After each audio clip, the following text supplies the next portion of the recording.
Hello friends, beauty's bake and cook চ্যানেলে আপনাদের সবাইকে স্বাগত জানাই। আজকে একটা অ্যানিভার্সারি কেক আমি ডেকোরেশন করব। কেকটা দেখতে কিন্তু ভারী সুন্দর হয়েছিল। এই কেকটাই আপনাদের সঙ্গে আজকে আমি শেয়ার করছি। কেকটা ছিল আমার 1 পাউন্ডের চকলেট কেক।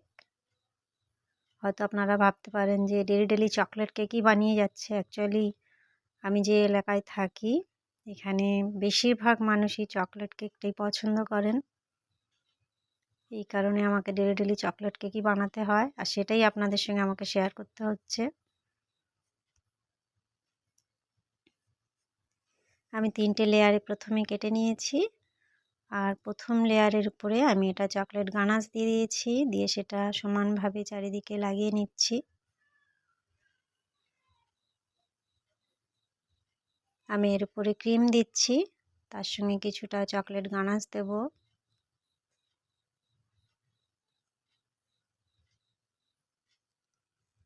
এটা ভালোভাবে মিক্সড করে নিচ্ছি, নিয়ে চারিপাশে সমানভাবে স্প্রেড করে দিচ্ছি।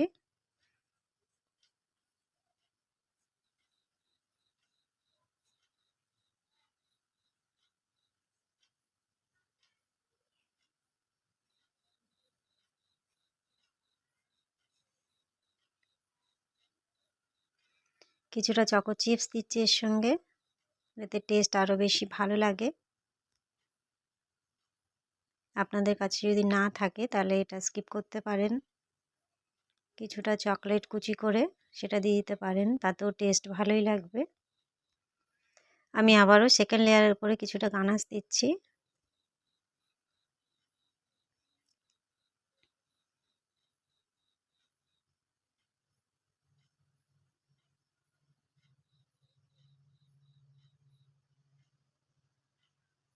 এই গানাশটা যদি মনে হয় যে অনেক বেশি চকলেট হয়ে যাচ্ছে, তাহলে এর জায়গায় আপনারা সুগার সিরাপ কিংবা প্লেন জল সেটা ব্যবহার করতে পারেন।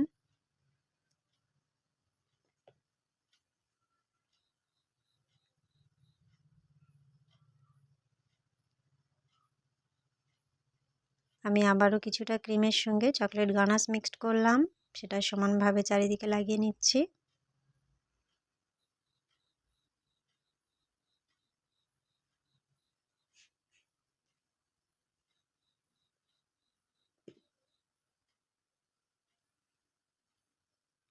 কিছুটা চকো চিপস আবার দিচ্ছি।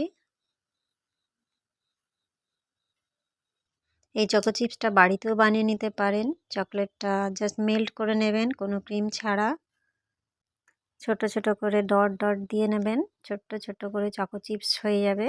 এটা কোনো শুকনো পাত্রে সংরক্ষণ করতে পারেন, ফ্রিজে রাখলে আরও ভালো থাকবে অনেক দিন। এখানে আমি ক্রাম কোট করছি, ক্রাম কোট করে এটা 10 মিনিট ফ্রিজে রাখবো।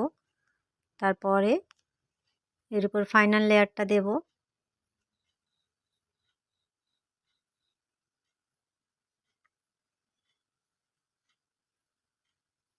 ক্রাম কোটিংয়ের সময় খুব অল্প পরিমাণে ক্রিম দিয়ে করবেন, এখানে বেশি ক্রিমের প্রয়োজন নেই। আমি 10 মিনিট পরে ফ্রিজ থেকে বার করে এটা ফাইনাল লেয়ার দিচ্ছি।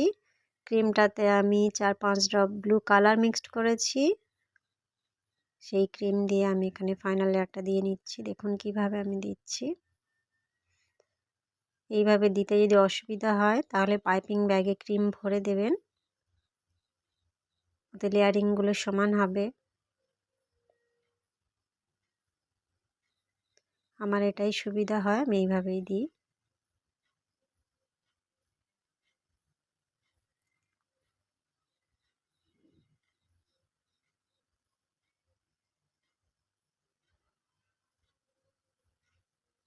ফাইনাল লেয়ারিংয়ের সময় একটু টাইম নিয়ে এটা করবেন, তাহলে ফিনিশিংটা খুব ভালো আসবে।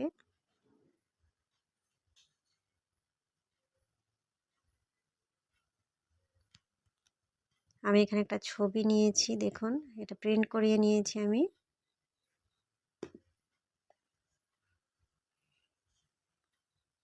এটা আমি কেকের উপর বসিয়ে দিয়ে এবারে ফুল বানাচ্ছি।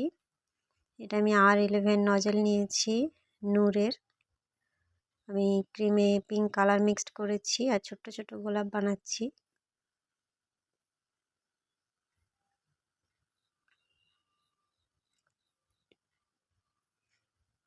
আবারও কয়েকটা গোলাপ আমি বানিয়ে নেব।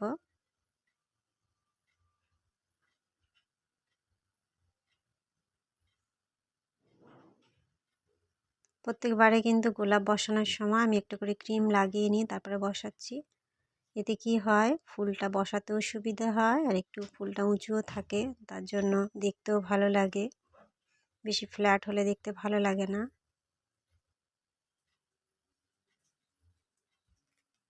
আমি পুরোটাই গোলাপ দিয়ে ভর্তি করে দিচ্ছি।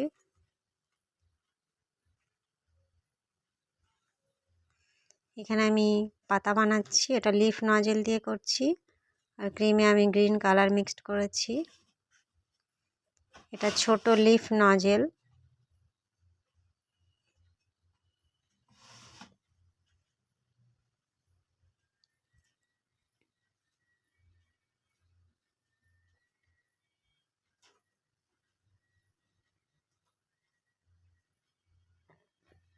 ভেতরের সাইডেও আমি কয়েকটা পাতা বানাচ্ছি।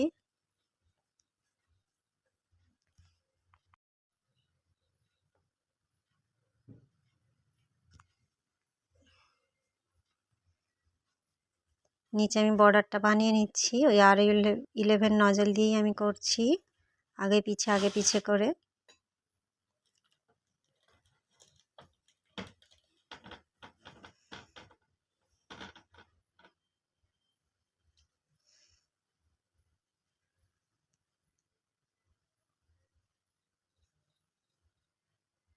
বর্ডারটা আমার কমপ্লিট হয়ে গিয়েছে। এবার আমি কয়েকটা কুঁড়ি বানাচ্ছি।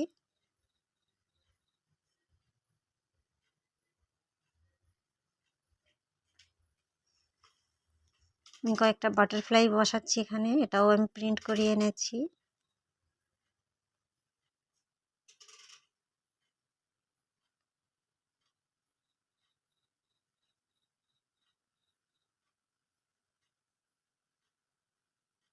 নামটা আমি লিখে নিচ্ছি এখানে, গানাস দিয়ে লিখছি আমি, এটা কোনো নজেল এখানে নেই।